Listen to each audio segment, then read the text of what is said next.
এখন আমাদের কিছু ছেলে পিলের সামনে হাদিস পেশ করে দেয়। একজন ছেলে সুন্নি ছিল, দক্ষিণ 24 পরগনার। এখন আলহামদুলিল্লাহ সুন্নি আছেন। তো প্রথম সুন্নি ছিল, তারপরে ওয়াহাবি হয়েছে। ওকে বুখারী শরীফের 2টা হাদিস দিয়েছেন।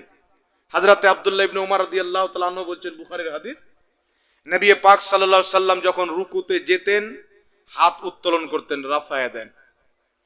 রুকু থেকে উঠতেন, রাফায়ে দেন করতেন। আর ওই বুখারী তার একটি হাদিস, হযরতে আব্দুল্লাহ ইবনে উমরও যখন রুকুতে যেতেন রাফায়ে দেন করতেন, রুকু থেকে মাথা তুলতেন তখন রাফায়ে দেন করতেন। এই দুটো হাদিস বুখারী শরীফের তাকে দিয়েছে।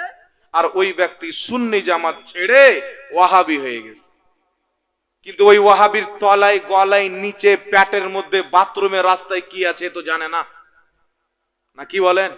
ডাক্তার সব জানে, তো আমরা হচ্ছে ডাক্তার। এদের কোন জায়গায় কোন মানুষ লুকিয়ে আছে প্রত্যেকটা খবর আমাদের কাছে আলহামদুলিল্লাহ। এই ব্যক্তি হাত ঝাড়তে আরম্ভ করেছেন, ওয়াহাবি মতে চলতে লেগেছেন। এই ব্যক্তি, আমি যখন জালসাতে গেলাম, তার বাপ কিন্তু কট্টর সুন্নি। মেদিনীপুরের দিকে একটা কোন দরবার শরীফ আছে, সেখানকার মুরিদ। জবরদস্তি তার চাচাকে নিয়ে ধরে আমার কাছে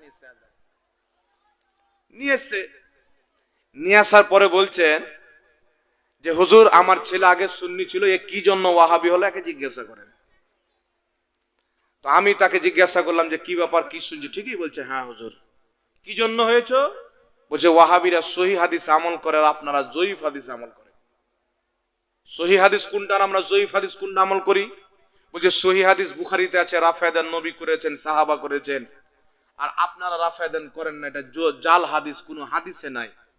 তো যারা হাদিস মানে তাদের দল আমি গিয়েছি, আপনারা হাদিস মানেন না, এটা মনে করে গিয়েছি। তো আমি তাকে কয়েকটি হাদিস বের করলাম। বাংলাদেশের একজন বিখ্যাত আলিমে দ্বীন, বিশুদ্ধ লেখক ভাই মুফতি শহীদুল্লাহ বাহাদুর, অসংখ্য কিতাবের লেখক। ওয়াহাবিরা নিজের কিতাবের মধ্যে অসংখ্য হাদিসকে জাল হাদিস বলেছে। আর মুফতি শহীদুল্লাহ বাহাদুর একটি কিতাব লিখেছেন, প্রমাণিত হাদিসকে জাল বানানোর স্বরূপ উন্মোচন। এই কিতাব লিখে ওয়াহাবিরা যেগুলো হাদিসকে জাল প্রমাণ করেছিল, সে প্রমাণ করেছেন হাদিসের নীতিমালা অনুযায়ী যে এগুলো সব নবী মুস্তাফার হাদিস। সুবহানাল্লাহ বলেন। যেমন আদমের ওসিলা দিয়ে দোয়া করা, নবীর নাম চুমুন দেওয়া। একটা বুড়ি নবীর পায়ের তলায় কাটা বিছাতো, 8 জন সাহাবা হাদিসটা বর্ণনা করেছেন, 8 জন। আর এই একটা বাংলাদেশে মৌলবি ছিল খন্দকার জাহাঙ্গীর, আপনারা অনেক দেখে হবেন, এ অ্যাক্সিডেন্ট হয়ে মরেছে।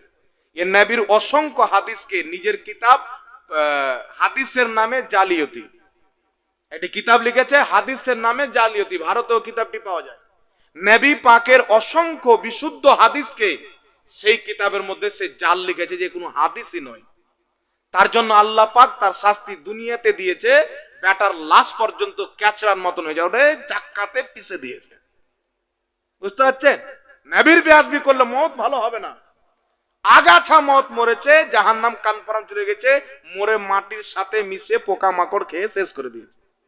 এখন ইউটিউবার এই কথাটা ছাড়বে, আর এর কিছু কলমা পড়নেওয়ালা মুসলমান আসবে, জাহাঙ্গীর মৌলভী উমুক, জাহাঙ্গীর মৌলভী ধুমুক, কিছু জানে না, উমুক ধুমুক 12-17, মানে আমার নবীর ব্যাপারে বললো তো এরা বলছে সুবহানাল্লাহ। আর এর ব্যাপারে আমি বলছি তখন আমি খারাপ, মানে এরা তো নবীর কলমা পড়েনি, এরা কলমা পড়েছে এদের গুদড় মুন্সি মৌলভীর। কথা বলছেন? একজন 500 টাকা দান দিয়েছেন, আল্লাহ পাক কবুল করুক। এই দেখেন, আপনি দিলেন নাকি? একজন 100 টাকা দিয়েছেন, আরো 2 জন 100 টাকা করে দান দিয়েছেন। মহান রব্বুল আলামিন কবুল করুক। সকলে পড়ুন আল্লাহুম্মা আমিন। আর জোরে বলুন না আমিন। দেখেন ব্রাদার ইসলাম, বাংলাদেশের একজন মৌলবি, নামটা তো ভালো করে বলতে চাই না, কাজ্জাব বিন ইহুদি, নাম শুনেছেন? অনেক কেউ বলবে হুজুর এত সুন্দর ওয়ার নাম, তো আপনি নামটা বিগড়ে কেন লিখছেন? আবু জেহেলের নাম ছিল আবুল হেকাম, জ্ঞানীদের পিতা। নবীর বেয়াদবি করার কারণে নাম পড়ে গেল আবু জেহেল, মূর্খদের পিতা। তো যেই ব্যক্তি নবীর গুস্তাখি করবে, ওর নামকে পরিবর্তন করে দেওয়া, এটা হাদিসের সুন্নাত তরিকা। সুবহানাল্লাহ বলে।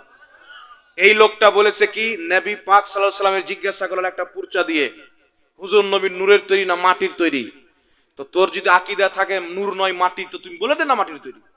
তো এ বলছে মাটির তৈরি ছিল, মুখ দিয়ে দুর্গন্ধ বের হচ্ছিল।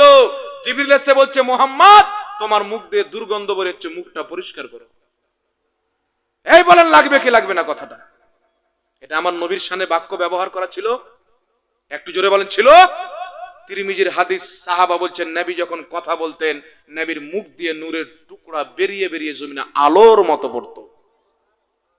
এই লোকটা বলছে কিয়ামতের ময়দানে নিজের স্ত্রী আয়েশাকে বলছেন, আয়েশা আমি কিয়ামতের ময়দানে তুমি যে আমার স্ত্রী আমি এটাই চিনতে পারবো না। এই লোকটা বলছেন নবী কিয়ামতে ফেল ফেল করে তাকিয়ে থাকবে, আমার নেকির পাল্লা বাড়িচ্ছে না গুনার পাল্লা বাড়িচ্ছে। এই হারামখোর লোকটা বলছে নবী কবরে মরা মানুষ পড়ে আছে। তাহলে বলেন এইভাবে আমার নবীকে গালিগালাজ করলো, এর কলমা পড়নেওয়ালা হারামখোর মুসলমান বলছে সুবহানাল্লাহ মাশাআল্লাহ। আর আমার নবীর অপমান করার কারণে আমি যদি প্রতিবাদ করি তো আমাকে বলছে দেখে নেব, ধরে নেব, বম মেরে দেবো, গুলি মেরে দেবো। বলেন এরা নবীর কলমা পড়নেওয়ালা মুসলমান না এদের মৌলবীর কলমা পাঠ করেছে? আপনারা বলেন। শুনেন, যেই ব্যক্তি নবী পাকের কলমা পাঠ করেছে নবীর বিপক্ষে মৌলবী বলুক, পণ্ডিত বলুক, পুরোহিত বলুক, যে কোনো ব্যক্তি আমার মুস্তাফার বিপক্ষে কথা বলবে, কোন জাতির লোক দেখা যাবে না, তার প্রতিবাদ করতে হবে। জোরে বলেন সুবহানাল্লাহ।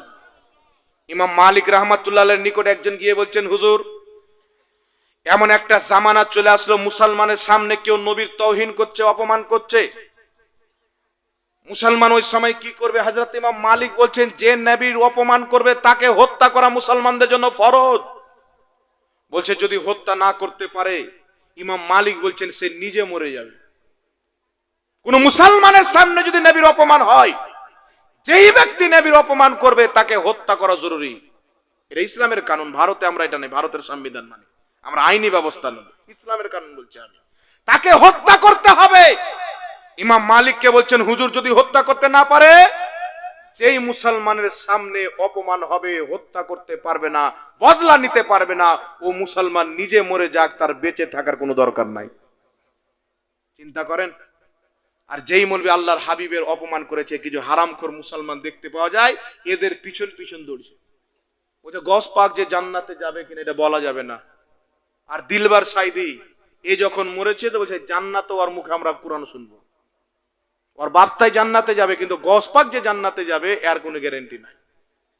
এই জন্য বলছি বাবা এরা মুসলমান নয়, এরা না নবীর কলমা পড়েছেন না আউলিয়ায়ে কেরাম সালাফদের দিনকে নিয়েছেন। বর্তমান পরিচালিত ইহুদি ধর্ম, ওয়াহাবি মতবাদ, লামাযহাবি আহলে হাদিস যে মতবাদ বলে, এই মতবাদ ইহুদি খ্রিস্টানদের চালু করা। এদের মৌলবীদের যত এরা সম্মান করে, আমার আপনার নবীর ততটা সম্মান করে না। করে? আমি কি মিথ্যা বলছি? আপনি তার সামনে গিয়ে বলিয়েন তোমাদের ডক্টর জাকির নায়েকের মুখ দিয়ে তো গন্ধ বের হয়, যদি আপনি ওরকম জায়গাতে থাকেন আপনার গায়ের চামড়া তুলে নেবে। কিন্তু ওকে গিয়ে যদি বলেন তো আমাদের নবী মাটির তৈরি ছিল, আমাদের নবীর মুখ দিয়ে তো দুর্গন্ধ বের হতো, আপনাকে ডেকে স্পেশাল চা খাওয়াবে, স্পেশাল চা খাওয়াবে। এই হারামখোর মুসলমান মুনাফিক জুলখায়সরার সন্তানেরা। এই জন্য নিজেকে বাঁচতে হবে, নিজের জাতকে বাঁচাতে হবে, সমাজকে বাঁচাতে হবে, আল আওলাদকে এদের চুঙ্গল থেকে বাঁচাতে হবে। আপনি চাইবেন না ফ্রিতে আপনার বাড়ি কিতাব পাঠাবে, কোরআন পাকের অনুবাদ পাঠাবে, আর পৃথিবীতে দেওবন্দি বলেন, জামাতে ইসলামী বলেন, লামাযহাবি বলেন, এরা কোরআন পাকের অনুবাদ করেছে। ওই কোরআন পাকের অনুবাদ যদি মানুষ পড়ে পথভ্রষ্ট হয়ে যাবে, ভুল ভাল অনুবাদ। কিন্তু এই জমিনের মাটিতে বারেলির সরতাজ আলা হযরত ইমাম ইশক ও মোহাব্বত ইমাম আহমদ রাজা খা যেই অনুবাদ করেছে কানজুল ঈমান, এই কানজুল ঈমান কোন ব্যক্তি যদি পড়ে তার ঈমানও মজবুত হবে, তার আকীদাও মজবুত হবে। বলেন সুবহানাল্লাহ।